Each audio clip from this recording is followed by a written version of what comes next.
नमस्कार सर्वांना, शर्मिला किचन होममध्ये आपलं मनापासून स्वागत आहे। तर आज आपण खूपच खास आणि चविष्ट असा गाजराचा हलवा तयार करणार आहोत। खास करून थंडीमध्ये जास्त आवर्जून बनवला जाणारा हा गोड पदार्थ आहे आणि बनवायलाही फारच सोपा असा गाजराचा हलवा आहे। अजिबात चिकट होत नाही आणि खायलाही अगदी चविष्ट होतं। बघू शकता एकदम दाणेदार टेक्स्चर आलेला आहे त्याचं आणि कलरसुद्धा खूप नॅचरल आलेला आहे। कलर येण्यासाठी आपल्याला फूड कलर वापरायची गरज पडलेली नाही आहे। इथे खूप नॅचरल कलर आलेला आहे आणि आपण यामध्ये खवा वापरलेला नाही तरी देखील गाजराच्या हलव्याची चव खूपच स्वादिष्ट होती। चला मग रेसिपी सुरू करूया। तर आता इथे मी 2 किलो गाजर स्वच्छ धुवून त्याचं वरचं साल काढून किसून घेतलेली आहे। तुम्ही मिक्सरलाही बारीक करू शकता, पण किसून घेतलेल्या गाजराच्या हलव्याची चव वेगळीच असते, स्वादिष्ट असते। तर आता इथे मी एक कढई तापत ठेवली। त्या कढईमध्ये 2 चमचे साजूक तूप घालून घेतलेलं आहे। हलवा करण्यासाठी गाजर घेताना एकदम लाल लाल जरद गाजरं घ्यायची आहेत आपल्याला। ऑरेंज कलरची असतात, नारंगी कलरची ती घ्यायची नाही आहेत कारण ती चवीला गोड नसतात। लाल कलरची गाजरं आता थंडीमध्ये फारच फ्रेश अशी लाल कलरची गाजरं मिळून जातील। मार्केटमध्ये सुद्धा भरपूर प्रमाणात उपलब्ध आहेत।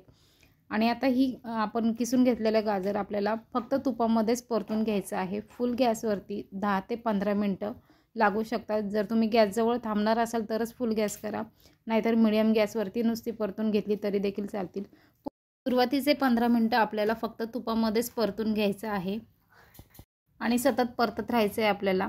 बघू शकता तुम्ही गाजराचा कलर हळूहळू चेंज होऊ लागलेला आहे। नारंगी कलरवरती गाजर दिसतंय आपलं, बघू शकता। आणि क्वांटिटीसुद्धा कमी झालेली आहे। सुरुवातीचे 15 मिनटं साजूक तुपामध्ये परतून घेतल्यामुळे गाजराच्या हलव्याला चव अगदी अप्रतिम येते, स्वादिष्ट येते। ही प्रोसेस अजिबात स्किप करू नका तुम्ही। आता यामध्ये आपल्याला दूध वापरायचं आहे। दूध घेताना गाईचं न घेता म्हशीचं दूध घ्यायचं आहे। म्हशीचं दूध फुल क्रीम असतं, त्यामुळे दाणेदार टेक्स्चर येतं आपल्या हलव्याला। बघू शकता तुम्ही पहिली उकळी आली की आपल्याला गाजराचा हलवा मस्तपैकी परतून घ्यायचा आहे, छान मिक्स करून घ्यायचा आहे आणि पूर्ण दुधामध्ये आपल्याला शिजवून घ्यायचं आहे।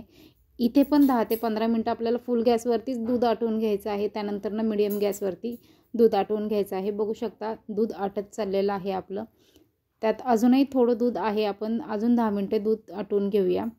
त्यानंतर इथे मी 2 किलो गाजरासाठी 2 वाटी साखर घेतलेली आहे। साखर तुम्ही तुमच्या आवडीप्रमाणे कमी जास्त करू शकता। तुम्हाला ज्याप्रमाणे गोड आवडत असेल त्याप्रमाणे तुम्ही साखर इथे घेऊ शकता। आता साखर टाकल्यामुळे आपला गाजराचा किस जो आहे तो पातळ होतो। पुन्हा एकदा आपल्याला ते पाणी आटवून घ्यायचं आहे। आता इथून पुढची सगळी प्रोसेस आपल्याला मीडियम फ्लेमवरती करून घ्यायची आहे आणि मीडियम फ्लेमवरती पूर्णपणे आपल्याला पाणी आटवून घ्यायचं आहे यामधलं साखरेचं। बघू शकता पाणी पूर्णपणे सुकलेलं आहे, तरी देखील अजून 10 मिनटं आपण परतून घेणार आहोत पूर्णपणे सुकेपर्यंत। त्यानंतर यामध्ये या स्टेजला आता तुम्ही खवा ॲड करायचा असेल तर खवा ॲड करू शकता। इथे सुकामेवा ॲड करायचा असेल तरी देखील सुकामेवा ॲड करू शकता। आता इथे मी काजू बदाम पिस्ता थोडेसे ड्राय रोस्ट करून घेतलेत आणि त्याची बारीक पूड करून घेतलेली आहे। आता ही पूड आपण छान मिक्स करून घेणार आहोत। तुम्हाला हवं असेल तर ड्रायफ्रूट्स कापून देखील टाकू शकता। त्यानंतर 2 चमचे मी इथे मिल्क पावडर घेतलेली आहे आणि आता चारोळे टाकून घेत आहे। मिल्क पावडर नक्की टाका, मिल्क पावडरमुळे सुद्धा खूप छान चव येते आपल्या हलव्याला।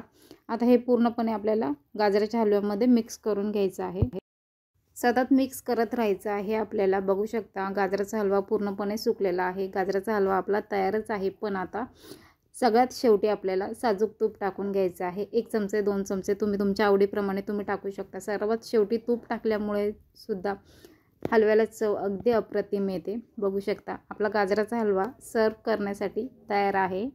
सर्व करताना आवडीप्रमाणे तुम्ही सुकामेवा घालू शकता। इथे मी पिस्ता आणि बदाम घालून घेतलेले आहेत। बघू शकता किती सुंदर टेक्स्चर दिसतंय, अजिबात चिकट नाही झालेला आणि कढईला देखील चिकटलेला नाही आहे। अगदी दाणेदार टेक्स्चरमध्ये, कलर पण अगदी सुंदर आलेला आहे। या पद्धतीने केला तर नक्कीच सर्वांना फारच आवडेल। हा पोट भरेल पण मन भरणार नाही अशी चव होते गाजराच्या हलव्याची। असा हा स्वादिष्ट आणि झटपट तयार होणारा गाजराचा हलवा तुमच्याही घरी एकदा नक्की करून बघा आणि याच पद्धतीने करून बघा। या पद्धतीने जर आवडला तर कसा झाला हे सांगायला अजिबात विसरू नका आणि व्हिडिओ आवडला असेल तर लाईक, शेअर आणि शर्मिला किचन होमला सबस्क्राईब करायला अजिबात विसरू नका। अशाच नवीन रेसिपीजसाठी पुन्हा भेटूया। धन्यवाद।